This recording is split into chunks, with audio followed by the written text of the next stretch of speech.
How did people live in the USSR and what did they live on in general? In a minute and a half, an ordinary life without politics. The main scene of life is an apartment. Khrushchev and panel high-rise buildings, tiny kitchen, carpet on the wall, TV, refrigerator. In cities, many people lived in communal apartments, several families in one kitchen and one toilet. And in the village, there is a completely different life. A wooden house, a stove, a vegetable garden, sometimes a cow.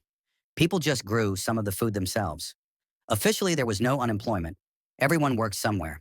At the plant, at the research institute, at school, at the construction site. Studies in medicine are free of charge. The school has strong mathematics and physics and a lot of ideology. A portrait of Lenin in every classroom. The salaries were quite even. Worker, teacher, doctor, about 120 to 200 rubles. Utilities were cheap. There was no mortgage. But there was another question. Not how much money do you have, and what can you buy on them at all? There is money, but not very goods.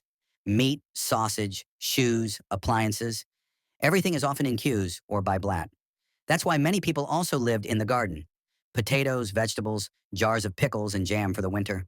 Rested in pioneer camps and sanatoriums on trade union vouchers. Watched the news on TV, read books, gathered at the table for the holidays. They lived modestly but relatively stably. Work, housing, free medicine were. The main luxury was not the amount of money and the ability to get something.